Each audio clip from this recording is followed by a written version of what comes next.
ጸደይ የህይወቷን የመጨረሻ ጽዋ ለመጎንጨት 3 ጊዜ ሞክራ አልተሳካላትም። ይህም የሆነው ከእናቷ ጋር ውጭ ሀገር ሂዳ የኩባ ሐኪሞች ባደረጉላት የረጅም ጊዜ ምርመራ ሞርዳራ በተባለ አሰቃቂ በሽታ መለከፏን አድርተዋት ከተመለሰች በኋላ ነበር። ከበሽታው ይልቅ አሰቃቂ መስሎ የታያት መድኃኒቱ ነው።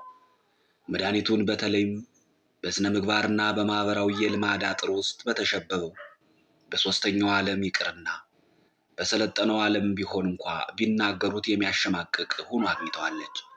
ዶክተሮቹ ለዚህ አደገኛ በሽታ ያዘዙላት መድኃኒት ቢኖር ቢያንስ በቀን 2 ጊዜ በጭንቀትና ውጥረት ያልተሞላ አስደሳች ወሲብ እንድትፈጽም ብቻ ነበር። ሊያውም ብትችልና ከተሳካ ከዚያም በላይ። አለበለዚያ ዶክተሮቹ እንዳስጠነቀቋት መቃብሯ በቅርቡ መማሱ የማይቀር ነው። ለድጋሚ ምርመራ የዛሬ ዓመት ገደማ ስትሄድ ከዚህ በኋላ እድሜዋን በወሲብ ካላራዘመች በቀር ከዓመት በላይ መኖር እንደማትችል ነበረ በከፍተኛ ሐዘን ተውጠው የነገሯት። ዶክተሮቹ እንዳስረዷት ሞርዳራ የተባለው የነርቭ በሽታ የሕክምና ባለሙያዎች አውቶ ኢሚዩን ዲዚዝ ብለው ከሚጠሯቸው የበሽታ አይነቶች የሚመደብ ነው። አምጪ አልባ በሽታ ሊባል ይችላል። ይህም ማለት በማንኛውም ጥገኛ ረቂቅ ተህዋስ የማይመጣ ደዌ ነው። በቫይረስም ሆነ በባክቴሪያ አይከሰትም። በትንፋሽም ሆነ በንክኪ ወይም በማንኛውም ቁስ አካላዊ አስተላላፊ አካል አይተላለፍም። ሰዎች የራሳቸው ሰውነት በሚያመነጨው ግለ ህዋስ መቅተል ወይም ራሳቸውን ብቻ የሚያጠቃ ህመም ነው። እስካሁን በተደረገ አጥጋቢ ያልሆነ ጥናት ሞርዳራ ቅጽበታዊ በሆነ ከፊል የዘረመል መለወጥ እንደሚያስከትለው ተገምቷል። አስቸጋሪ ሆኖ የተገኘው የሞርዳራ ጠባይ የሰዎችን የነርቭ ህዋሳት እንደ ህዳር ጤፍ አጭዶ የሚከምር በሽታ መሆን ብቻ አይደለም። ከናካቴው የነርቭ ህዋሳት እንዲመረቱ የሚያደርጉ ህዋሳትንም ስለሚያጠቃ ማንኛውንም ሰው ንቡ ጥሎት እንደሄደ የጸደይ ወቅት ቀፎ ያለ ትውስታ ብቻውን ያስቀራል። ስለ በሽታው በቂ ጥናት ያልተደረገበት ዋናው ምክንያት የጤና ባለሙያዎች መልቲፕል ስክሎሮሲስ ብለው ከሚጠሩት የበሽታ አይነት ጋር ነርቭን በማጥቃት ስለሚመሳሰል ነው። ምንም እንኳ መልቲፕል ስክሎሮሲስ ማይሌንሽስ ተብሎ የሚጠራውን የነርቭን ስብ መሰል ሽፋን እንደ ሰም የሚያቃጥል በሽታ ቢሆንም በቅርብ በተደረገ ጥናት ደግሞ ስለዚህ በሽታ እውቀት ያላቸው ዶክተሮች 0.001% ብቻ መሆናቸው ነው። ብዙዎቹ በሽታውንም ምልክቱንም አያውቁትም።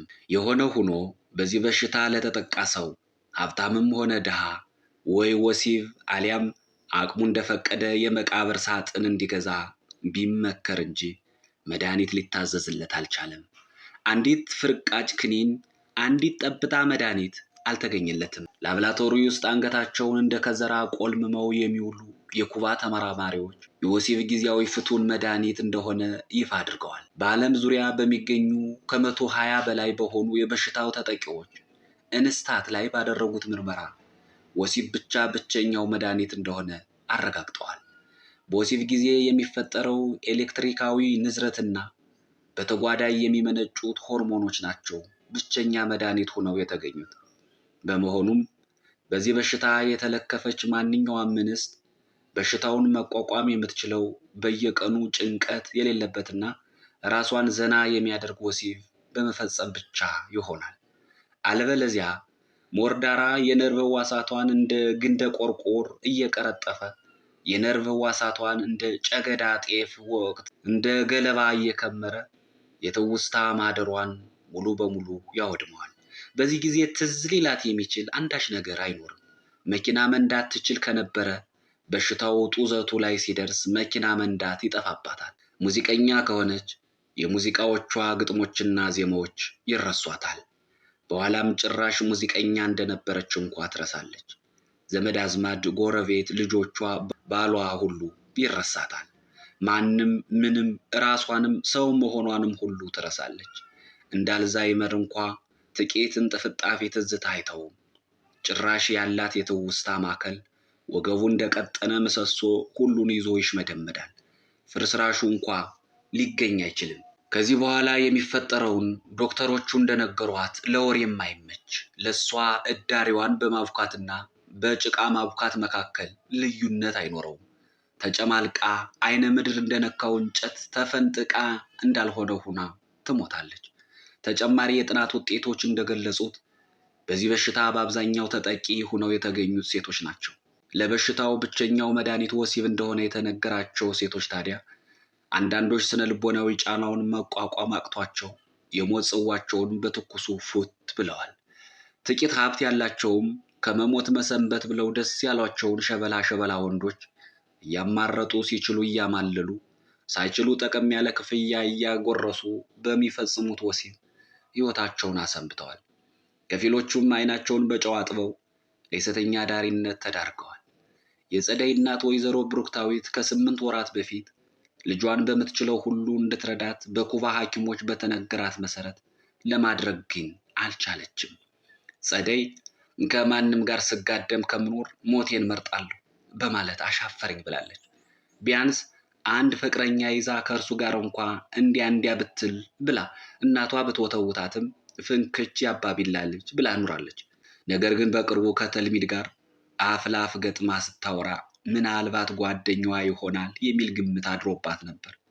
ሆኖም ብሩክታዊት የሁለቱ ነገር ከወሬ ያልዘለለ መሆኑን ስትረዳ ኤዲያ ምን አሮጊትና ሽማግሌ ይመስላሉት ደመ ቀዝቃዞች ብላ በውስጧ ማንም እንዳይሰማት አድርጋ ተችታቸዋለች።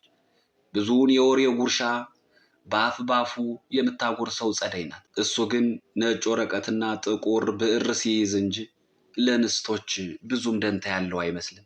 ባለፈው ሳምንት ቦሌ ውስጥ ከባህል ቤተ ጸሎት ጀርባ በሚገኘው የተንጣለለ ግቢያቸው ውስጥ በአትክልቱ ቦታ በጠዋት ተቀምጠው ሳለ ጸደይ የኔ ልጅ ብላ እናቷ ንግግሯን ከመጀመሯ ጸደይ ተስፈናጥራ ተነሳች። ምን ነው ልጄ፣ በጭንቀት ባልሞትብሽ ምን አለ ግልጽ ብትሆኝልኝ ልጄ።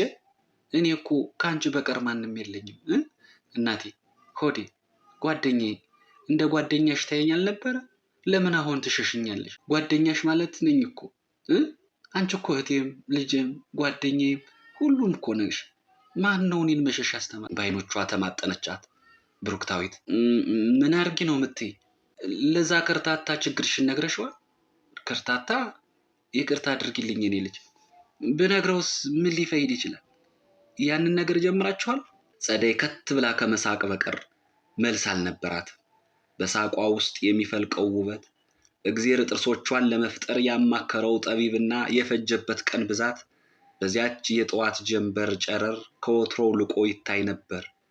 የሚሞት ጥጃ አንገቱ ረጅም ነው የሚባለው ብሂል ከአእምሮዋ ሲሰነቀር ልጇን እያየች አማተበች። በልኳ ለሷ ብቻ የተፈጠረ ከሚመስለው አፍንጫዋ ጥግና ጥግ እንደ ጦር የሚዋጉት አይኖቿን በጥልቀት እንዳፈቀረ ጎረምሳ እየተመለከተች ቆንጆ እኮ ነሽ ልጄ፣ እንኳንስ ወንድን ሴትን እንኳ የሚያስደነግጥ ውበት ታድለሻል እኮ አለቻት። የሁለት እጆቿን ክንዶች ጨብጣ አሸት እያደረገች ምን ለማለት እንዳሰበች ገብቷታል። ማለቴ እሱ ፍላጎት ከሌለው እማ፣ እሱ እኮ እኔ በውስጥ እወደዋለሁ እንጂ የእሱ ሐሳብ ሌላ ነው።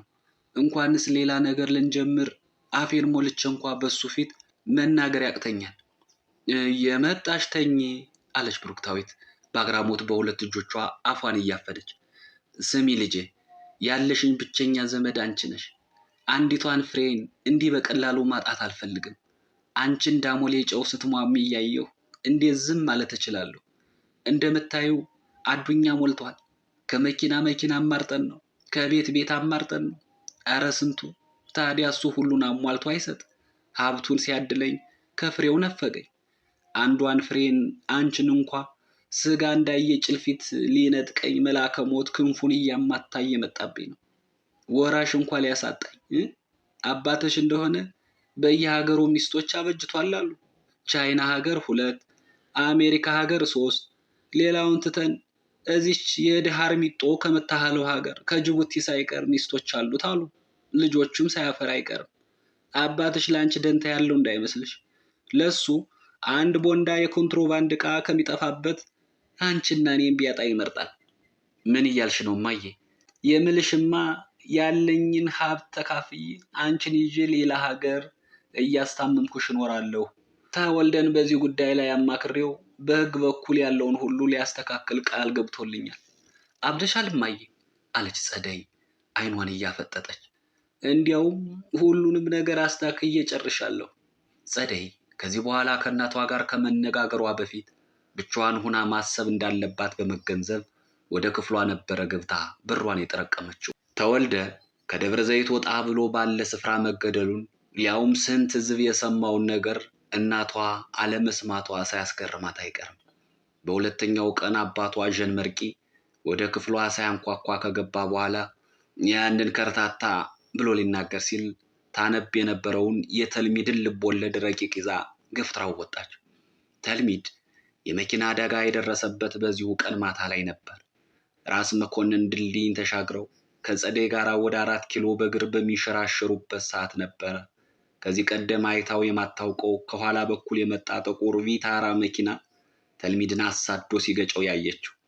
ልክ በዚህ ቅጽበታዊ አጋጣሚ ጸደይ ከአባቷ ስልክ ተደውሎላት ወደ ኋላ ቀርታ ነበር። ከዚህም በተጨማሪ ፒያሳ ወይን ሲጠጡ ካመሹበት ቤት ውስጥ ከጠረጴዛው ላይ ተንከባሎ ያበሰበሳትን የወይን እርጥበት ለማድረቅ ቀሚሷን ስታራግፍ ወደ ኋላ ቀርታ ስለነበረና ትኩረቷም ግጭቱ ላይ በመሆኑ መኪናውን ተከታትላ የሰሌዳው ቁጥሩን ለመያዝ አልበቃችም። ሌሊቱም ከተልሚድ ጋር በወይኑ ሞቅታ እያወሩ ሳለ እጅግ ገፍቶ ስለነበረ ከፒያሳ ሰካራሞች በቀር በዚያ የሚያልፍ ሁነኛ ሰው ባለመኖሩ እንደ ጅብ ሌሊት ሌሊት ከማይተኙት ላዳ ታክሲዎች አንዱ በዚያ እየከነፈ ባይመጣላት ኖሮ ተልሚድን ወደ ሆስፒታል ሳትወስደው ነፍሱ በወጣችም ነበር። በቀኝ እጁ ላይ የደረሰው ሰቆቃ እንኳንስ የአንድ ሰው የሁለት ሰው ነፍስም ያስወጣ ነበር። ሆኖም የጥቁር አንበሳ ሐኪሞችን ባስጨነቀው ቀዶ ጥገና የደቀቀ እጁ በመከራ ተቆርጦ በተደረገለት ሕክምና ከቀናት በኋላ ከሰመመኑ ነቅቷል። አንዳንድ ነገሮችን ከሱቅ ገዝታ ስትገባ ለመጀመሪያ ጊዜ አይኖቹ ተገልጠው በማየቷ አንዳች ታምር የተፈጠረ ነበር የመሰላት። እንግዲህ የዛሬው ዝግጅት እስከዚህ ድረስ ነበረ። ቀጣዩን ክፍል ይዘን እንቀርባለን። እስከዛው ድረስ መልካሙ ነገር ሁሉ ከእናንተ ጋር ይሁን። ሰላም።